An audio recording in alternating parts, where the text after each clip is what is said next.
Welcome to Lost in Revision. All of our content is public domain fairy tales and folklore. We are here to celebrate the original literature instead of just reading the modern sanitized versions. We post short segments of stories daily for people who just want a story to follow along with, and monthly full episodes where we read and discuss popular classics. Come and find us on Patreon to listen to the full chapters early and without interruption. Any support you can offer helps keep this podcast going and you entertained. All of our music is by Nathan Hubble and is used with his permission. Thanks, and enjoy the show.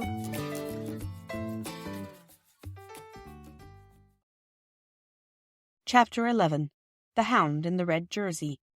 Part 3. The swallows wouldn't spell Phyllis with a P, I'm certain sure. They can't spell at all, Peter was still insisting.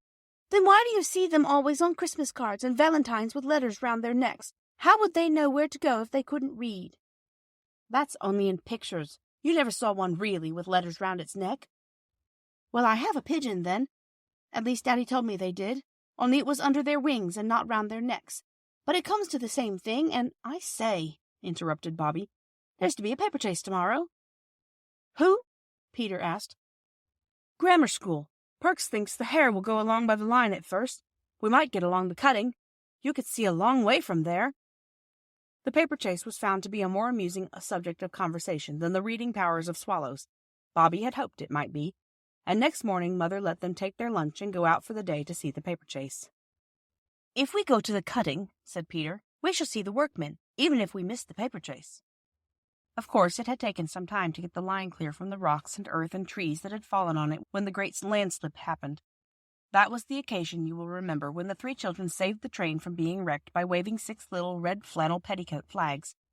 It is always interesting to watch people working, especially when they work with such interesting things as spades and picks and shovels and planks and barrows, when they have cindery red fires in iron pots with round holes in them, and red lamps hanging near the works at night. Of course, the children were never out at night, but once, at dusk, when Peter had got out of his bedroom skylight to the roof, he had seen the red lamp shining far away at the edge of the cutting. The children had often been down to watch the work, and this day the interest of picks and spades and barrows being wheeled along planks completely put the paper chase out of their heads, so that they quite jumped when a voice just behind them panted, "Let me pass, please." It was the hare, a big-boned, loose-limbed boy, with dark hair laying flat on a very damp forehead. The bag of torn paper under his arm was fastened across one shoulder by a strap. The children stood back. The hare ran along the line, and the workmen leaned on their picks to watch him. He ran on steadily and disappeared into the mouth of the tunnel. "That's against the by-laws," said the foreman. "Why worry?" said the oldest workman. "Live and let live, that's what I always say. Ain't you never been young yourself, Mr. Bates?" "I ought to report him," said the foreman. "I spoil sport, that's what I always say." "Passengers are forbidden to cross the line on any pretense," murmured the foreman doubtfully. "I ain't no passenger," said one of the workmen. "Nor he ain't crossed the line, not where we could see him do it," said another. "Nor yet he ain't made no pretenses," said a third. "And," said the oldest workman, "he's out of sight now.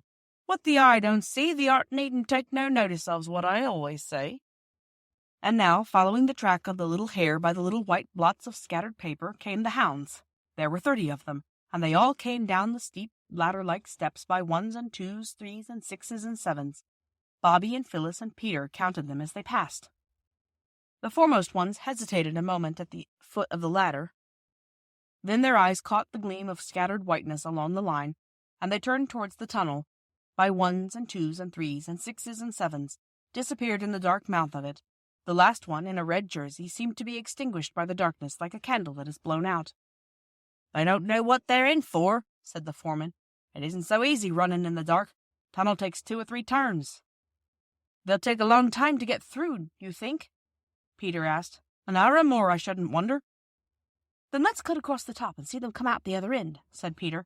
"We shall get there long before they do." The counsel seemed good, and they went. They climbed the steep steps from which they had picked the wild cherry blossom for the grave of the little wild rabbit, and reaching the top of the cutting, set their faces towards the hill through which the tunnel was cut. It was stiff work. "It's like Alps," said Bobby breathlessly. "Or Andes," said Peter. "It's like Hemi, what's its names?" gasped Phyllis. "Mount Everlasting." Do let's stop." "Stick to it," panted Peter. "You'll get your second wind in a minute." Phyllis consented to stick to it, and on they went, running when the turf was smooth and the slope easy, climbing over stones, helping themselves up rocks by the branches of trees, creeping through narrow openings between tree trunks and rocks, and so on, up and up, till at last they stood at the very top of the hill where they had so often wished to be. "Halt!" cried Peter, and threw himself down flat on the grass. For the very top of the hill was a smooth, turfed tableland, dotted with mossy rocks and little mountain ash trees. The girls also threw themselves down flat. "Oh, plenty of time," Peter panted. "The rest's all downhill." Thank you for joining us today. I would like to thank all of our supporters on Patreon. Your support helps pay for all of the things that podcasting requires and helps keep this show alive and growing. Feel free to fact check us and offer suggestions to make our show better for you. You can send us an email at lostinrevisionpodcast@gmail.com. Don't forget to follow and give us a good review anywhere you listen, and share with your friends and family. There's a lot more waiting for us all at the end of the road.